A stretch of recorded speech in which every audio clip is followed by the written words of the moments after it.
Have you ever seen someone who once hurt you, now appearing to live better than ever? They smile more, post brighter photos, make new friends quickly, and share inspiring words as if nothing ever happened. On the surface, they seem like the winner, but life doesn't settle debts in front of a crowd. It settles them in silence.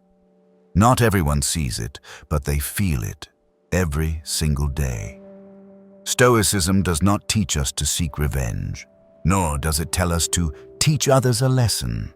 Instead, it reminds us that truth needs no shouting because it echoes in the conscience of those who once inflicted harm. And once karma begins its work, it spares no one.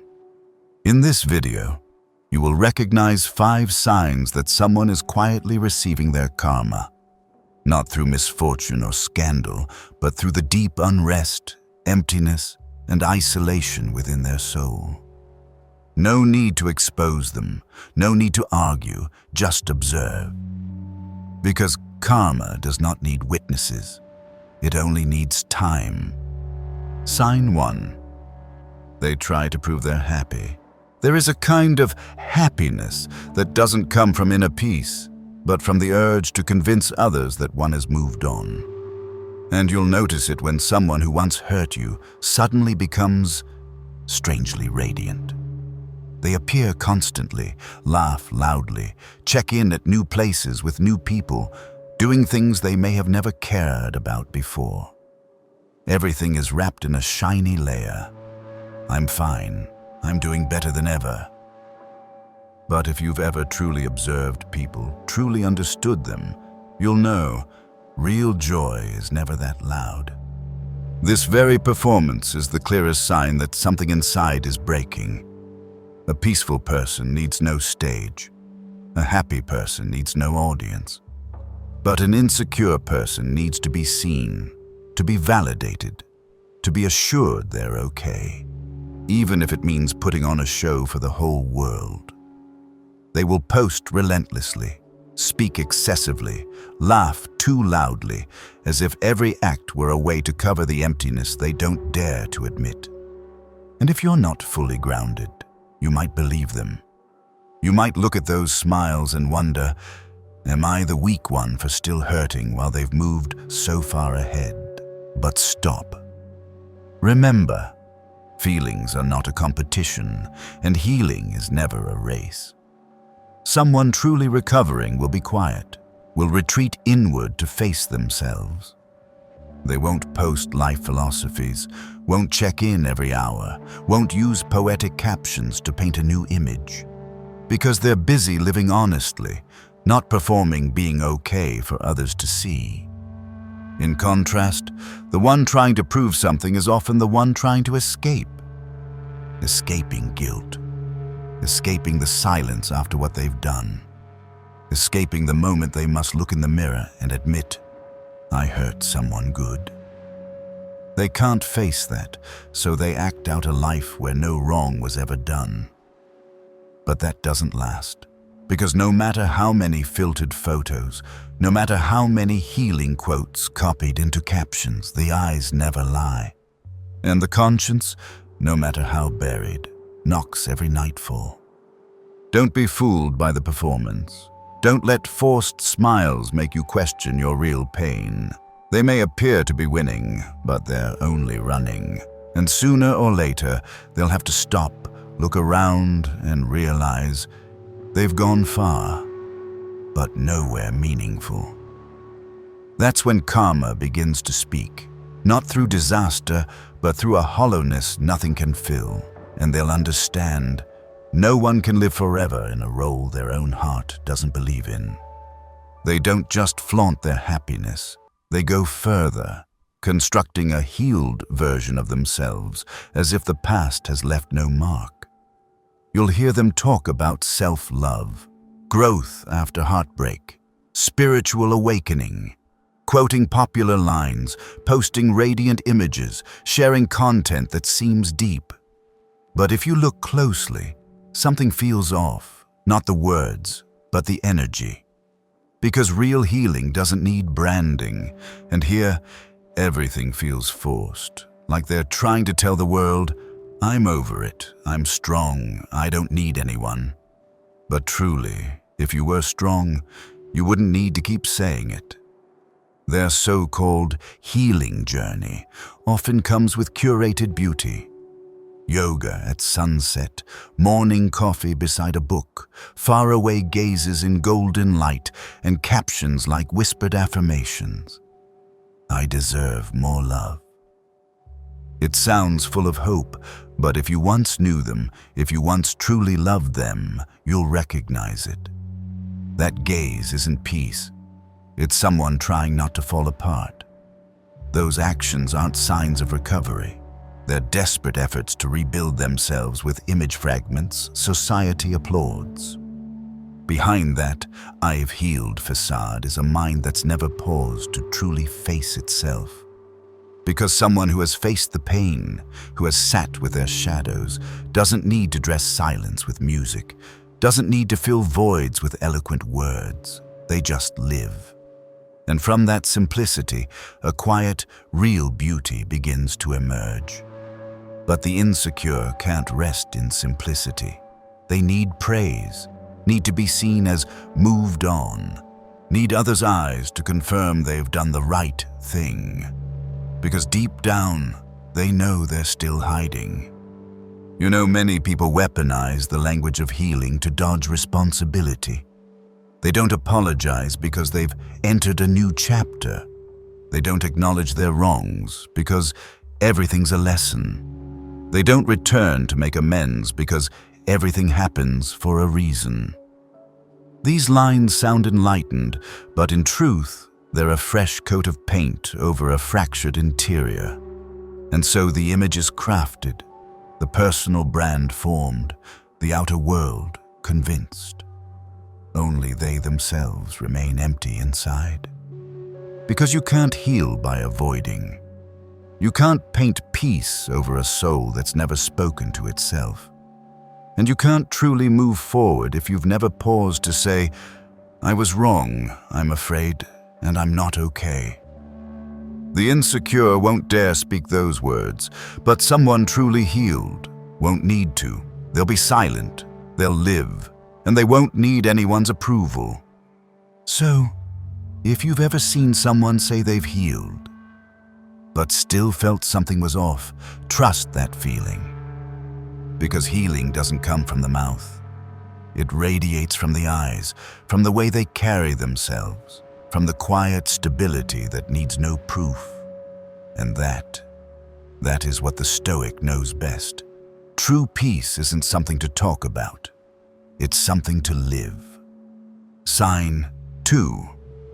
They speak in circles, but you remain the center of their thoughts. There's a peculiar kind of obsession. People don't say your name, yet you appear in every word they write. They won't message you, won't check in, and certainly won't apologize. But one day, as you're scrolling through your phone like any other, you stumble upon a strange post.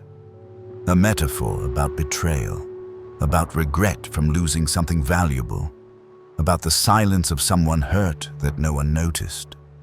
At first glance, it seems they're talking to themselves, but the more you read, the clearer it becomes. They're not just reflecting, they're speaking to you, and speaking about you. No tag, no name, but you know for sure, every word was written with only one person in mind. You. These posts never say anything outright. They're always vague. Not everyone deserves your kindness. Or, some losses can't be undone, but they still teach us something. It sounds like they're sharing some life philosophy, but strangely, others scroll past it. You stop, you read it again, then again, because every word, every tone, every period feels familiar. It's the language they once used with you in late-night talks, the phrases you once shared when you were close, the writing style they picked up from you. And what makes you even more certain is this: they never used to talk this way. Not until you were gone, and suddenly they understood. But the irony is, if they truly understood, they wouldn't need to write it online. They would come to you, speak sincerely, face what they once avoided. But they don't. They write, they post, they let words do the work, using vague captions as a way to soothe their conscience without lowering their pride. Instead of apologizing, they release a general message into the world, hoping you'll see it. And that very act is the clearest confession that they haven't let go. Because those who have truly let go don't need to be seen. Those who have truly moved on don't send secret signals to the past. This isn't love. It's unrest. It's the voice of a conscience trying to be heard, but not brave enough to speak plainly. They speak in circles, not because you're insignificant, but because you matter too much for them to admit they lost you. And if you've ever truly been with them, truly known them better than they knew themselves, you won't need to see your name to know the message was meant for you all. A Stoic doesn't seek validation from the outside. They don't need to be mentioned to know their worth, but they observe. Silently. And when they see others speaking indirectly, they understand. The truth is still alive, smoldering, impossible to bury.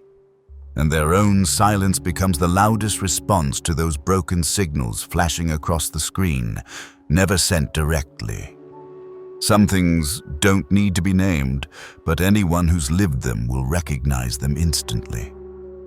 You once loved someone, once walked with them through their most fragile seasons, once listened, stayed, and touched the parts of them they never showed another soul.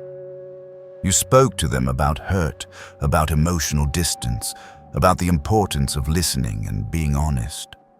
But they brushed it off, said you were too much, didn't want to hear it, didn't want to change, didn't want to understand, until you left, quietly and exhausted. Then suddenly one day, you see them speak about the very things you once gave them, about learning to value who's beside them, about gratitude for those who endured them, about not dismissing someone's feelings. But strangely, they never mention you. They talk about lessons, but never say who taught them. They speak of someone who was good to me, but don't call you that person. They recall being loved deeply and not appreciating it, but frame it like a distant tale, like you were a blurry character in an indistinct memory. But you, the one who read this, who stood at the center of all that patience and effort, know for certain what they're saying doesn't come from some new insight, but from the years you gave them. They're not writing about you, but they're echoing what you once said. And that's when you realize you're still a marker, still a reference point in their inner world. Maybe they're not trying to erase you, but their pride won't let them admit that you were the one who helped them arrive at this awareness. Because to admit you means admitting the hurt they caused. It means accepting that you once loved them in a way they weren't mature enough to return. It means facing the truth that they lost something no effort now can replicate elsewhere.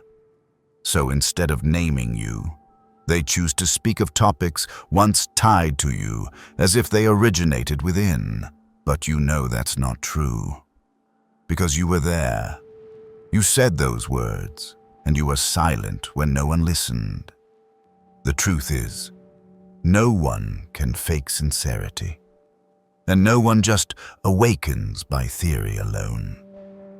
If they're now speaking of what you once said, using the logic you once gave, and living as if they're repairing something inside, then whether they say your name or not, you were the beginning of that journey. And that's enough to know. You're not a forgotten past, but the foundation of a change they never had the courage to acknowledge. In the Stoic view, you don't need recognition, because real recognition isn't in words, it's in repetition. When someone starts to live in a way you once hoped they would, when they preach what they once dismissed from you, you no longer need them to say your name, because the life they now live is proof that you were right. And that truth, spoken or not, echoes in their mind in a way they can never deny. Sign 3. Everything around them begins to drift away, bit by bit. When someone causes harm, they often expect consequences to be immediate. A confrontation, an argument, a visible rupture they can name. But karma doesn't operate on human expectations. It doesn't need a dramatic collapse. It only needs to begin with subtle fading. A once close relationship becomes more distant. A friend who was always there suddenly seems too busy. Conversations that once lasted for hours shrink to a few quiet messages. No one condemns. No one announces their departure. But the distance grows, bit by bit, like a boat drifting into the fog while the one on shore remains unaware. And then they begin to wonder, why doesn't that person confide in me anymore? Why are my invitations met with indifference? Why do people I used to be close with now treat me like a stranger? At first, they look outward for answers. They say friends have changed, life got busy, people turned cold. But then the coincidences repeat. One friend becomes distant, then another turns reserved. Then a work relationship starts to feel strained. None of it ends in conflict. Things just drift, as if some quiet current is pulling everything away. And in that silence, they begin to realize they are being left behind. The truth is, relationships don't break from loud crashes, but from small cracks left unattended. Things once dismissed, promises broken, subtle disrespect brushed off as nothing. These accumulate into an energy that causes others to slowly withdraw. Good people don't walk away in anger. They leave because they've suppressed their feelings too many times. And one day, they choose silence, not to punish, but to protect themselves. That is when karma speaks, not through collapse, but through retreat. The Stoics call this silent justice. You don't need to get angry with those who've disappointed you. You only need to stop, and that stopping, when echoed by enough people, forces the other to look inward. When bonds once firm are no longer there, when shoulders once leaned on have vanished, when the world suddenly falls quiet, they will be left to ask, maybe the problem wasn't others. Maybe it was me. Karma doesn't come swinging a hammer to destroy someone's life. It only needs to make the warmth of the world slowly fade, not through any clear cause, but simply because people no longer wish to stay. And then they'll realize, what they've lost isn't just a few relationships, but the quiet anchors that once gave their life meaning. And now, they must face the emptiness no one talks about, the very mirror karma holds up to reflect their past actions. For a time, they believed life was on their side. Things came easily. Work flowed, relationships thrived, opportunities seemed to land right at their feet. They became accustomed to being favored, accepted, forgiven, even when they behaved carelessly, and so they thought it was all guaranteed. That the goodness around them would always be there, an unspoken assurance for their selfish choices, their cold indifference, their hurtful words tossed without remorse. But life doesn't stay silent forever. It doesn't demand repayment loudly, but it never forgets. Then one day, things stop flowing as smoothly. A project that seemed certain is suddenly cancelled.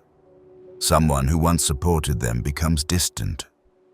A door that used to open easily now requires persistent knocking.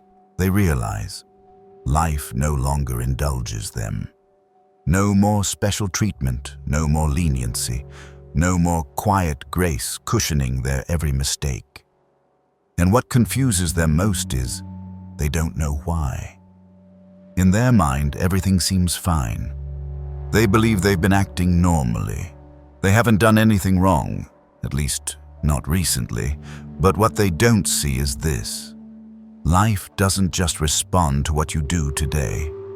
It also echoes what you once planted in silence. And every seed, good or bad, needs time to bloom. This is when karma works in its most refined form. No drama, no explosion, just a quiet shift in the things they once took for granted. What was once easy becomes frustrating. What was once familiar becomes distant. What once excited now feels dull. And though they try to explain it away, blaming the economy, blaming others for being cold, saying life is testing me, they can't escape the fact that something has gone off course. But the truth is, the course hasn't shifted. It's just the wheel of cause and effect circling back to its origin. Karma doesn't arrive like thunder. It comes through subtle changes in daily interactions. A gentle no where there once was a yes. A doubtful look from someone who once trusted them. A fall with no hand reaching to lift them up, so different from the past, when help was always there. This isn't punishment. It's the steady withdrawal of kindness, of patience, of chances from the people and situations that once quietly stayed out of love. And when that silence ends, so does the grace. The Stoic knows one thing well: life never becomes harsh without cause. It simply stops protecting those no longer worthy of its shelter.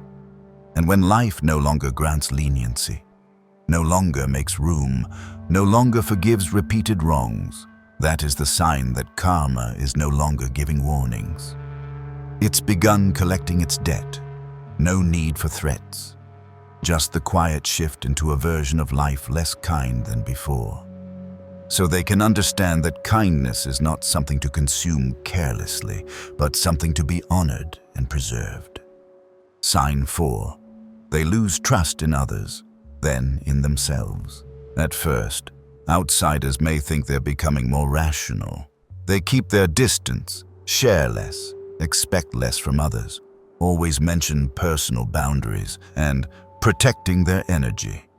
They choose to maintain a safe gap, avoiding deep involvement in any relationship.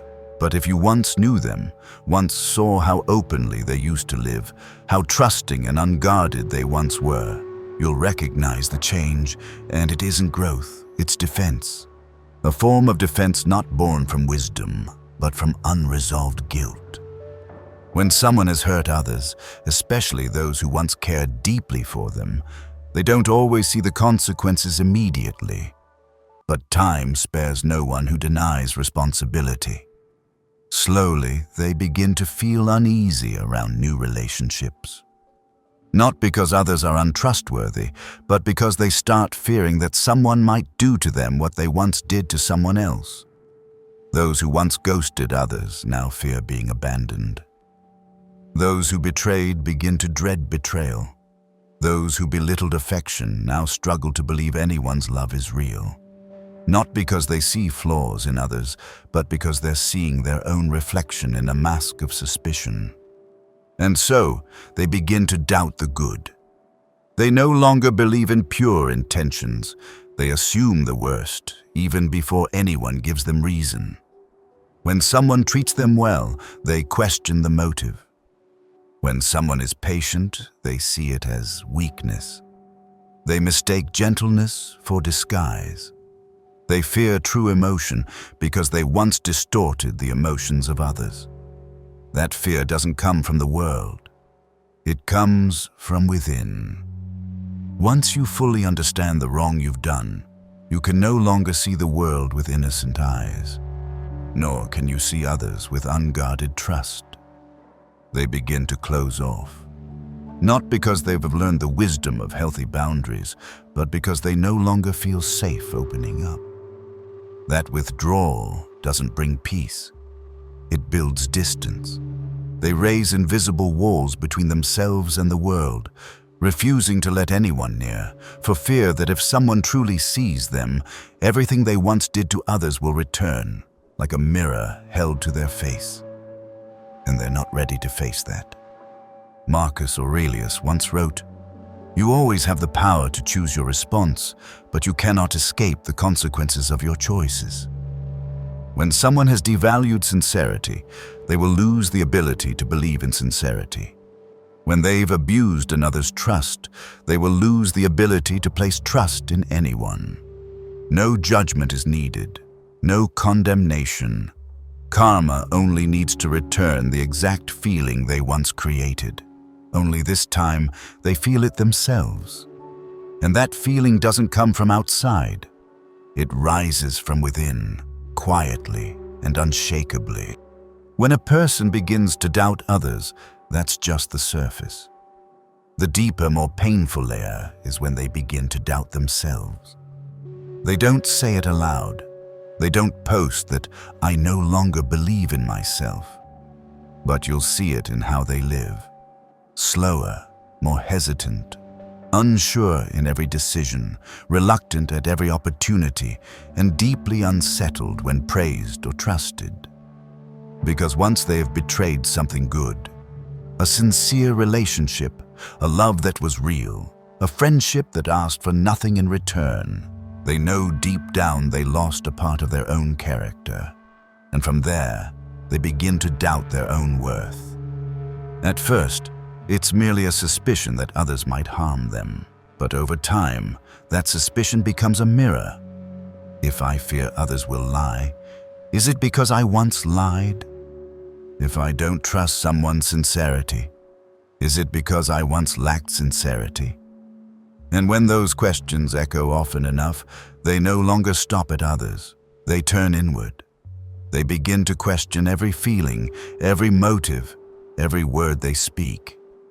They no longer know if their actions are genuinely kind or simply an attempt to soothe silent guilt. They no longer believe they deserve to be loved again, because deep in their subconscious, they believe they lost that chance forever. And so, they fall into a mental state invisible to others, but deeply felt within, inner conflict. They try to live more kindly, but always wonder, am I pretending? Have I truly changed? Am I still a good person? And those very questions make them walk as if on eggshells, constantly cautious, even with their own emotions. Because once you've betrayed your own values in the past, it's hard to believe you still deserve to hold them in the present. This self-doubt is one of karma's most refined forms. It doesn't wound others. It causes no outward destruction. But it silently erodes the foundation of a person. One who was once confident becomes lost. One who was once strong now falters over the smallest decisions. One who once knew right from wrong now stands still, afraid that one more step might break something again, just as they once did. And this is not a lesson. It's a suspended sentence, served entirely within the mind. Seneca once wrote, "He who does wrong rarely trusts anyone because he knows what he himself has done." What he didn't need to write is this: such a person will eventually stop trusting themselves. And once trust in the self is gone, they cannot stand firm in anything, not even the good that still waits ahead. Because when the conscience is no longer a place you can return to, then nowhere feels safe anymore. Sign 5. In the end, life sends them someone exactly like who they once were. After all the mistakes, after hurting others without a single apology, they still believe they deserve a happy ending. And then, as if by some divine arrangement, someone appears. This person is captivating, understanding, gentle, and possesses all the traits they once thought only someone truly special could have.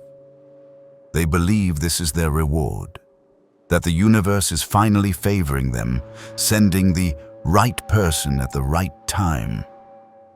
They fall quickly, calling it destiny, saying this person should have come long ago. But what they don't realize is, this isn't a reward. It's a mirror.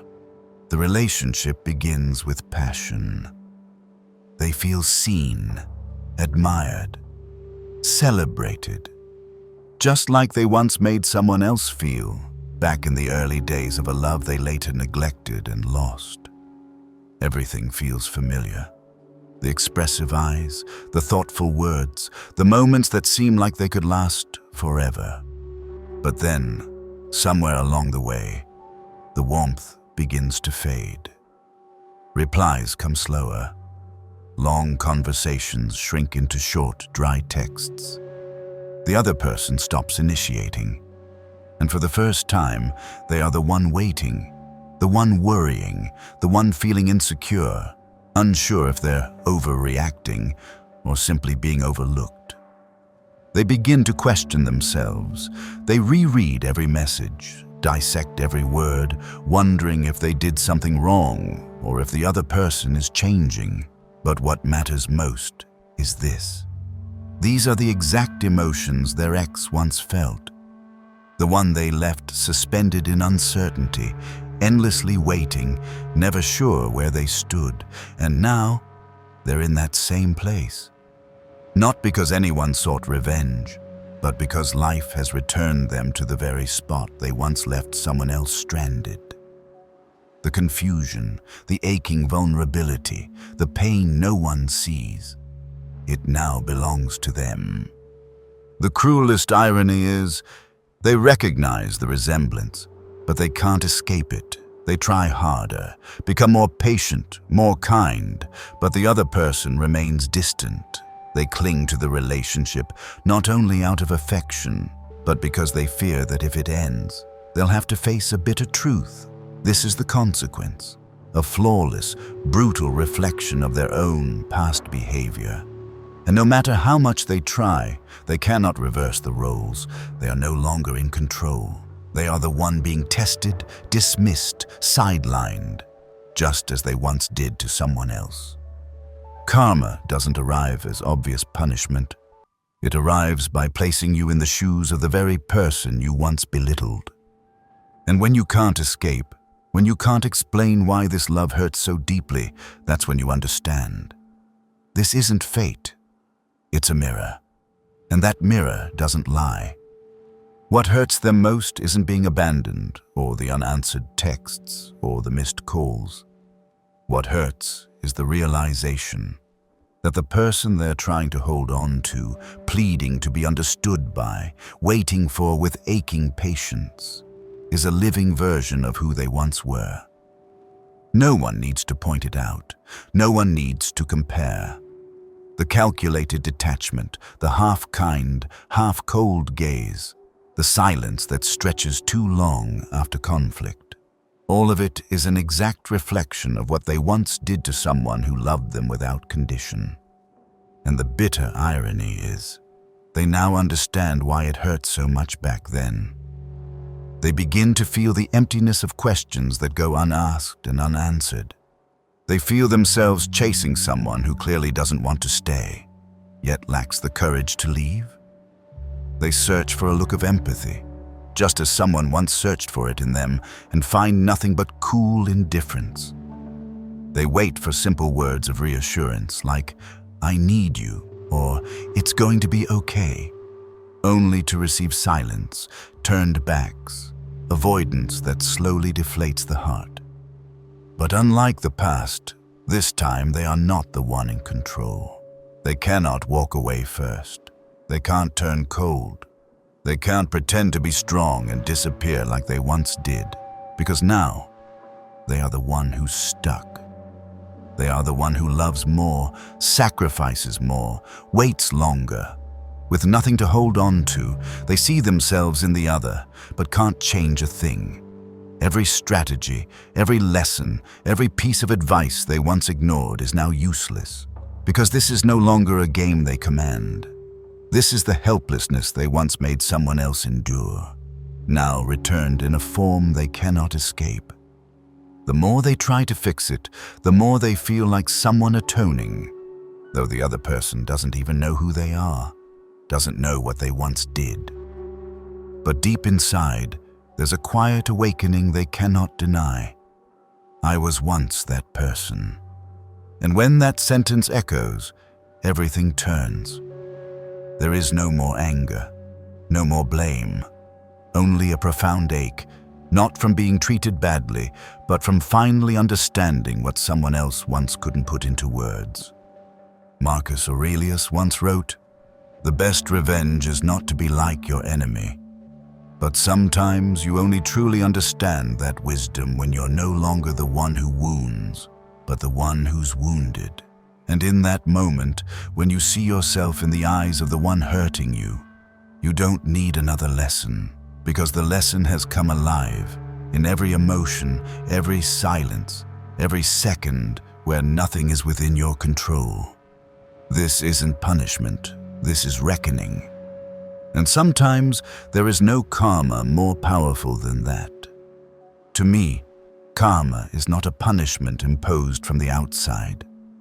It is an internal process, a point where a person is finally forced to confront their true self, without excuses, without a role to play. We don't need to wish for others to pay a price.